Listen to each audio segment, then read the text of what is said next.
बेटा ये आपका दूसरा उदाहरण है। 6 मीटर चौड़ी और 15 मीटर गहरी एक नहर में पानी 10 किलोमीटर प्रति घंटे की चाल से बह रहा है।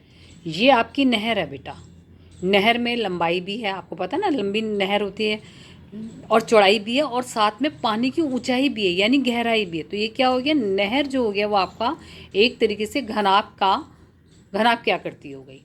अब यहाँ से जो पानी जा रहा है वो एक खेत में जा रहा है और एक पर्टिकुलर एरिया में लिखा है ना, ये 30 मिनट में नहर कितने क्षेत्रफल की सिंचाई कर पाएगी, जबकि सिंचाई के लिए 8 सेंटीमीटर गहरे पानी की आवश्यकता है।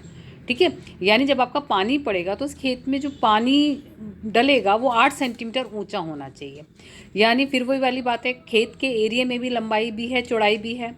अब गहराई दे रखी है, यानी लंबाई चौड़ाई के अंदर तो पानी जाएगा खेत में, साथ में जो पानी का लेवल होगा वो कितना होगा, 8 सेंटीमीटर। तो यानी लंबाई और चौड़ाई का मतलब क्या हो गया, उस पर्टिकुलर एरिया का हो गया क्षेत्रफल। इसको हम कहते हैं ए, क्या दिया इसको, क्षेत्रफल को ए नाम दिया और ऊंचाई कितनी है, 8 सेंटीमीटर। अब देखिए आपकी फिगर घनाभ से घनाभ में कन्वर्ट हो रही है, घनाभ से घनाभ में कन्वर्ट हो रही है। तो हम क्या काम करेंगे, नहर की चौड़ाई हमने ली, नहर की चौड़ाई हमें दे रखी है 6 मीटर, नहर की गहराई हमें दे रखी है 1.5 मीटर, बट नहर में पानी की चाल जो दे रखी है ना वो दे रखी है किलोमीटर के रूप में, जबकि हमारे दोनों जो मात्रा के मीटर में है। तो पहले हम इसको किलोमीटर को किस में कन्वर्ट करेंगे, मीटर में। अब 1 घंटे में 10 किलोमीटर, क्योंकि 1 किलोमीटर में कितने मीटर होते हैं, 1000, तो हमने 1000 से गुना करा। और घंटे में मिनट कितने होते हैं, 60 मिनट। हमने क्या काम करा, 10 गुना में 1000 बटे में 60, 0 से 0 को काटा, कितना आ गया, 1006 मीटर मिनट। क्लियर बेटा। अब हमें क्या काम करना है, हमने इकाई लगानी है 1 मिनट में। 1 मिनट में बहते पानी का आयतन, क्योंकि नहर घनाभाकार है तो L गुना B गुना में H। अतः L हमारा है 6, B हमारा 1.5, डेसिमल उड़ाया तो बटे में 10 लिखा, H हमारा कितना देख रहा है, 1000 बटे में 6। 6 से 6 काटा, 1.5 15, और 0 से 0 काटी 1500 मीटर की घात 3, क्योंकि आयतन का क्वेश्चन है तो मीटर की घात 3।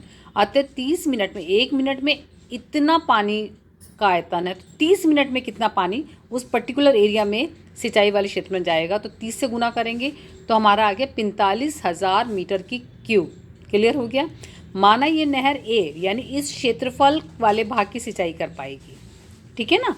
तो अतः 30 मिनट में बहे पानी का आयतन, 30 मिनट में इस पर्टिकुलर एरिया में जो पानी गिरेगा, यहाँ से जो पानी गिरेगा, यहाँ से पानी कितना गिर रहा है 30 मिनट में, 45,000, और इसमें जो पानी गिरा आयतन बराबर आयतन, तो खेत का क्षेत्रफल गुना में ऊंचाई।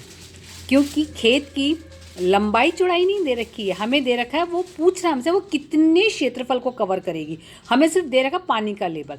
तो हमने यहाँ पर लंबाई और चौड़ाई ना लिखकर, आयतन में होता है ना लंबाई गुना चौड़ाई गुना ऊंचाई, लंबाई चौड़ाई ना लिखकर हमने क्या लिखा, खेत का क्षेत्रफल गुना में ऊंचाई। ठीक है ना बेटा। अब हमारा क्या हो गया, 45,000 बराबर में खेत का क्षेत्रफल को हमने क्या माना है, ए गुना में 8 सेंटीमीटर, ए गुना में 8 सेंटीमीटर, क्योंकि ये सारा मेरा मीटर की घात 3 में निकल रहा है, देख रहे हो ना। तो अब मैं यहाँ सेंटीमीटर के मीटर बनाऊंगी, तो 1 मीटर बराबर होता है 100 सेंटीमीटर का, तो 1 सेंटीमीटर कितना होगा, 1/100 मीटर के। तो 8 सेंटीमीटर की जगह क्या लिखा, 8 गुना में 1/100 मीटर। अब एरिया निकालने के लिए इस 8 को और 100 को मैं इधर लेकर आई, क्योंकि गुना में तो 8 डिवीज़न में आ गया और 100 हमारा बटे में है तो मल्टीप्लिकेशन में आ गया। 8 का पहाड़ा पड़ा, 8 एकम 8, 8 पंजे 40, ठीक है ना बेटा। तो यहाँ पर कितना है, 8 पंजे 40, 50 आया, 8 छिक 48, 2 बचा, 8 दूनी 16 और 8 पंजे 40।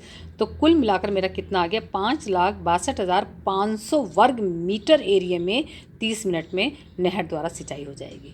तो बेटा आप पूरा क्वेश्चन देख लीजिएगा, मुझे उम्मीद है कि आपको अच्छे से समझ में आ गया होगा। कुछ नहीं करना बेटा, घनाभ से घनाभ का कन्वर्शन है, ठीक है ना।